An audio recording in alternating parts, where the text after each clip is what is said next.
My parents made me cancel my vacation because money was tight, but then I found their cruise tickets. I didn't confront them, but now they regret everything. I was cleaning my parents' kitchen and babysitting my nephew when I saw it, a thick envelope sitting right there, half open, like it was nothing. The logo on the front caught my eye first, a fancy cruise line, the kind you only see in those luxury travel ads. I frowned and pulled the papers out. It took me 3 seconds to understand what I was looking at, a full itinerary. My parents, my brother, my sister, her husband, even their kids. A fully paid for, week-long cruise. I felt my stomach drop. My hands tightened around the papers. My heart beat loud in my ears. This had to be a mistake. They couldn't afford a vacation. They told me so 2 months ago. I had to cancel my own vacation because money was tight. My best friends had planned it for a year, 5 days at an all-inclusive resort, the first real break I'd taken in years. I'd saved every penny myself, worked overtime, turned down nights out just to afford it. Then my parents sat me down and told me they needed help. My sister was struggling, childcare was expensive, and she really needed to pick up extra shifts. They couldn't afford to hire a babysitter, and they just needed me to step up for the family. And the money? Well, things were rough. It's just not responsible for any of us to take vacations right now, my mom had said, shaking her head. We all have to make sacrifices. So I canceled. My friends were disappointed but understood. They went without me.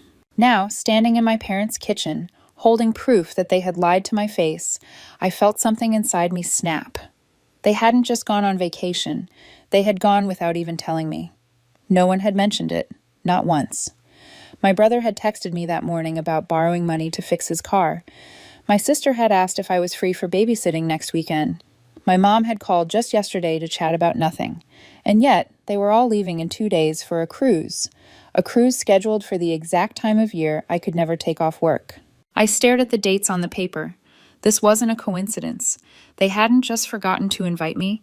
They had planned it for a time when they knew I physically wouldn't be able to go, just in case I found out and wanted to join. I heard my mom coming down the hallway humming to herself. I shoved the papers back into the envelope and stepped away from the counter, just as she walked in. "Oh, honey, thanks for watching him today," she said, grabbing a bottle of water from the fridge. "You're a lifesaver." I nodded. I couldn't trust myself to speak. She had no idea I knew, no guilt, no hesitation. I forced a smile. "No problem." She glanced at the clock. "Oh, I have to pick up a few things," before she cut herself off, like she almost said something she shouldn't. I waited. She cleared her throat and smiled. "Before dinner." I let her leave without saying another word. I learned early on that in my family, fairness didn't exist. When I was 6, I wanted dance lessons. My mom sighed and told me they were too expensive. We just didn't have the money for that kind of thing.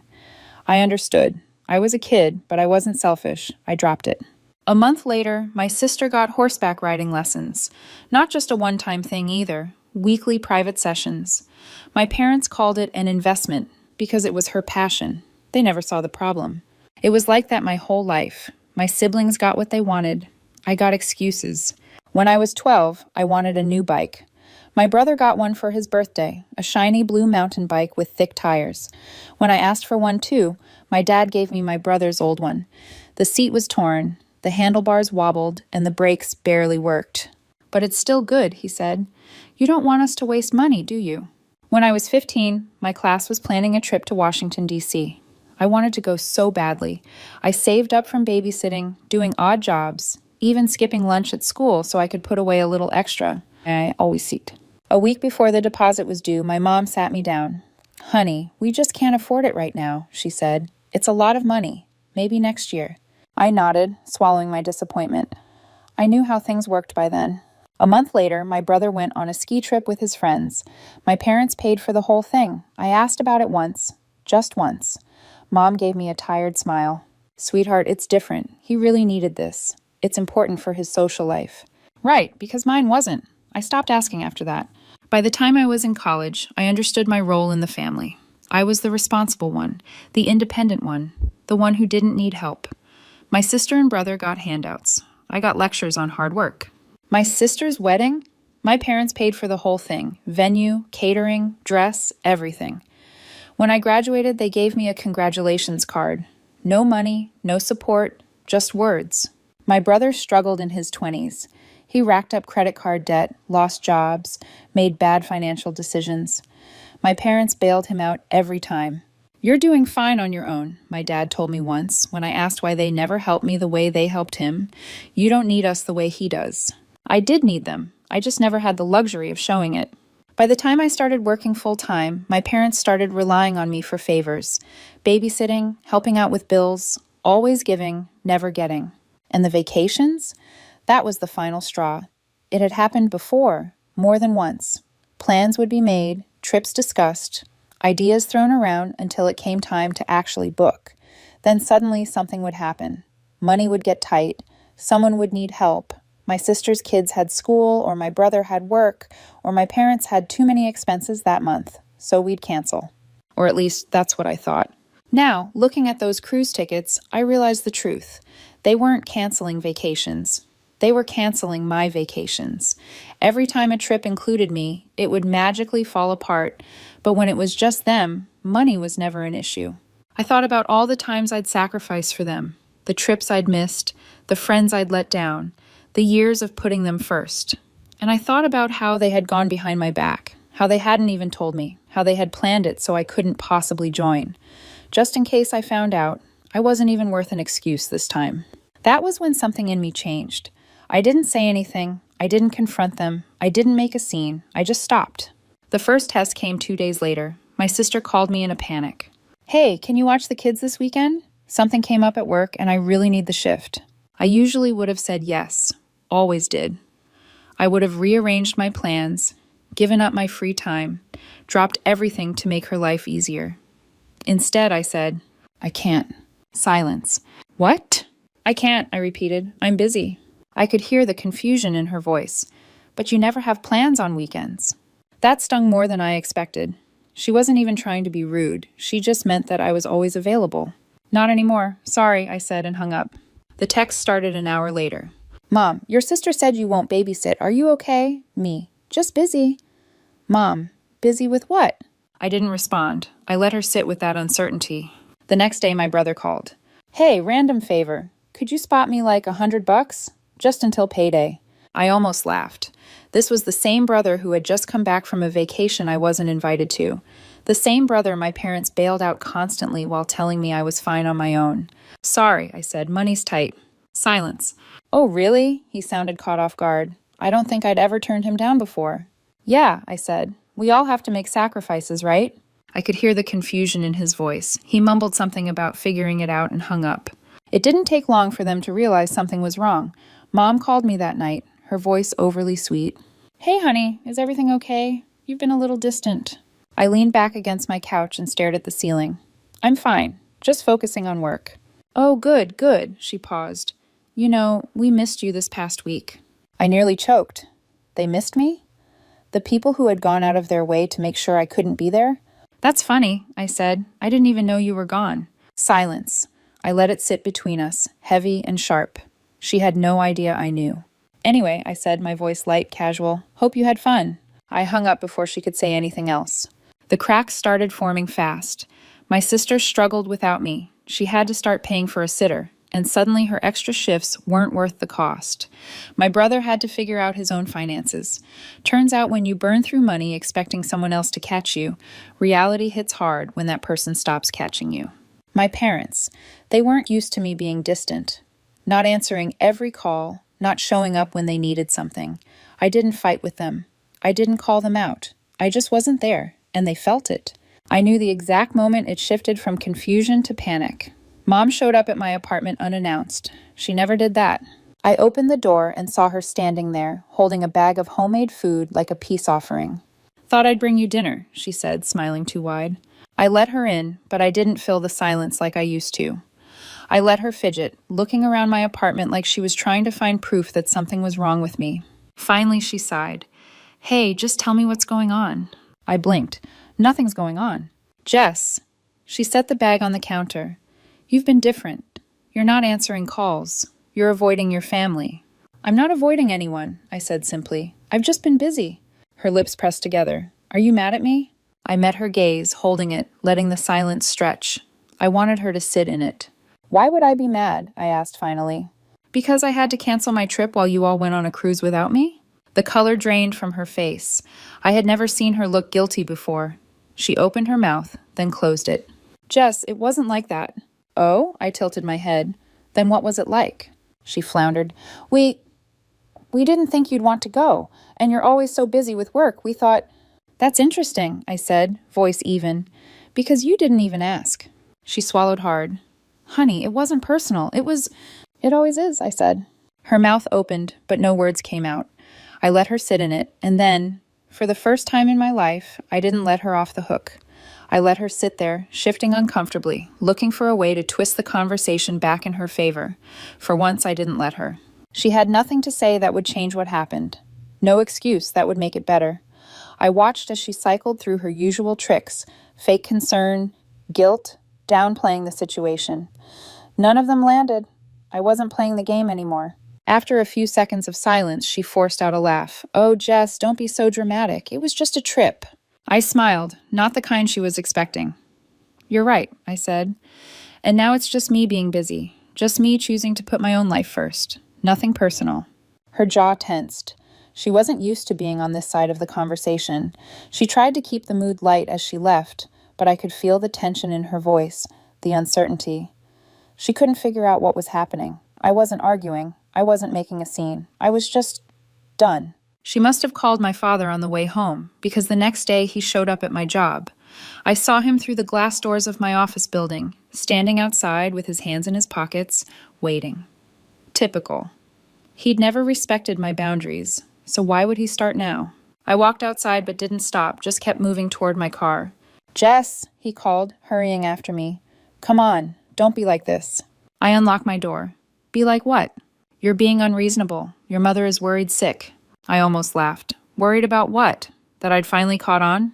She said you think we left you out on purpose, he continued. That's ridiculous. Is it? I turned to face him, leaning against my car. You knew I couldn't take time off work. You planned it for that exact time. That wasn't an accident. He scoffed.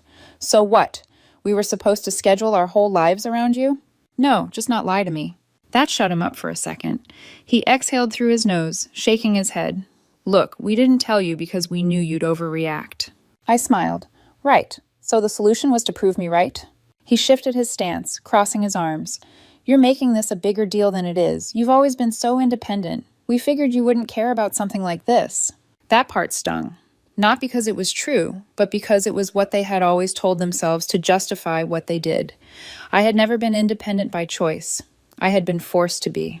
I let out a breath. You know what's funny? When you needed me, when you needed money or babysitting or favors, you never once thought I was too independent. His face darkened. Jess? No, I said sharply. You don't get to spin this. You don't get to stand here and act like this is my fault. You needed me my whole life. I needed you once, and you lied to me. I opened my car door. He stepped forward like he wanted to stop me, but something in my face must have warned him not to. I got in and shut the door. I didn't look back as I drove away. But I wasn't done yet. I knew how they worked. If I didn't make things explicitly clear, they'd tell themselves whatever version of reality made them feel better. So I made sure there was only one version. I went home, blocked my sister's number, then my brother's, then my parents'. Then I did something I should have done a long time ago. I quit the family group chat. It was instant.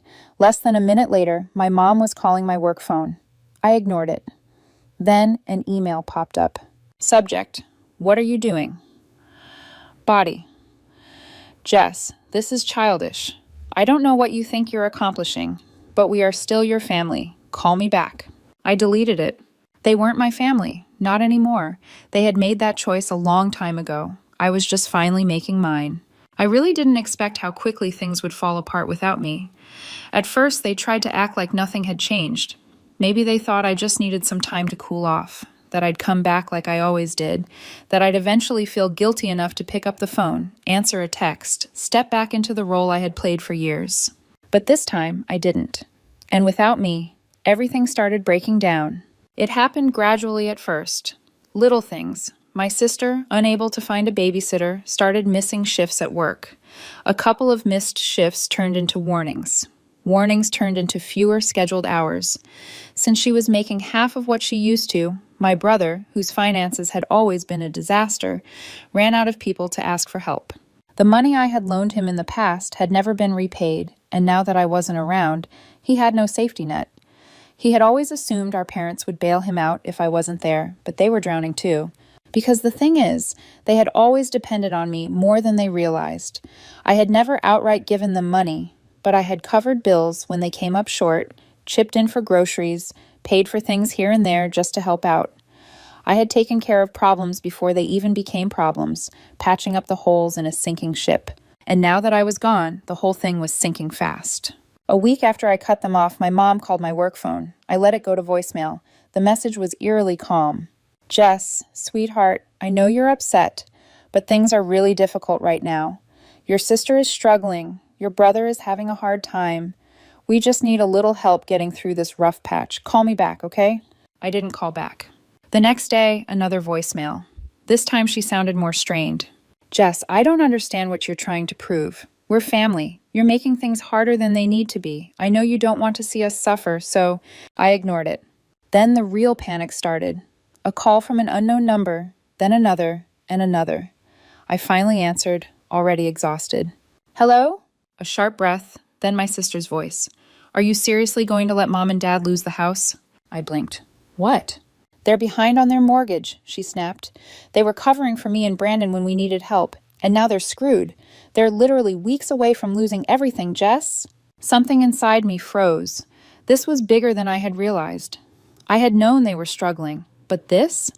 It was almost impressive in a way. They had gone on a luxury vacation just months ago, guilt-tripped me into canceling my trip to support the family, and now, suddenly, they were on the edge of financial ruin. What do you expect me to do? I asked, my voice flat. Oh my God, Jess, are you serious? Mom and Dad are going to be homeless. They need help. I let that sink in. They needed help, just like I had needed help growing up, just like I had needed support when I put myself through college, worked multiple jobs, took care of myself while they threw money at you and Brandon. They had never been there for me, but now that their backs were against the wall, now I was supposed to save them? Jess, my sister tried again. We're talking about Mom and Dad's house, the house we grew up in. You can't just... I cut her off. If I lost my job tomorrow, if I couldn't pay my rent, if I called and begged for help, would you take me in? Silence, a long, cold, telling silence. Jess, she said quieter now. That's not... It is the same, I said, and you know it. Another pause, and then anger. You're being so vindictive, she snapped. We're supposed to be family. We were supposed to be family when you all went on a vacation and left me behind. That's not the same thing. Goodbye, Lisa. I hung up, and this time I felt nothing. No guilt, no second guessing. They had made their choices. Now they were living with them. A few days later, my mom showed up at my apartment. I wasn't even surprised. I opened the door to find her standing there, her face pale, eyes red like she had been crying. She didn't even try to pretend this time. Jess, she whispered, we have nowhere else to go. I let those words settle between us. She meant it. They had exhausted every option, burned through every lifeline. I was their last resort. And I knew in that moment that if I let them back in, if I helped them now, after everything, they would never stop. They would never change. And I would never be free. I inhaled slowly, gripping the doorframe. I'm sorry, I said, but I can't help you. Her lips trembled. Just please. If I was the one standing here, I said softly, would you let me in? Tears spilled down her cheeks. You're our daughter. I nodded. And I was your daughter when you chose to leave me out. I stepped back and I shut the door. I stood there listening, waiting. I heard her cry. I heard her plead one more time, and then finally I heard her leave. I exhaled, feeling something lift off my chest. It was over. Was I wrong for not helping her? Leave your thoughts in the comments.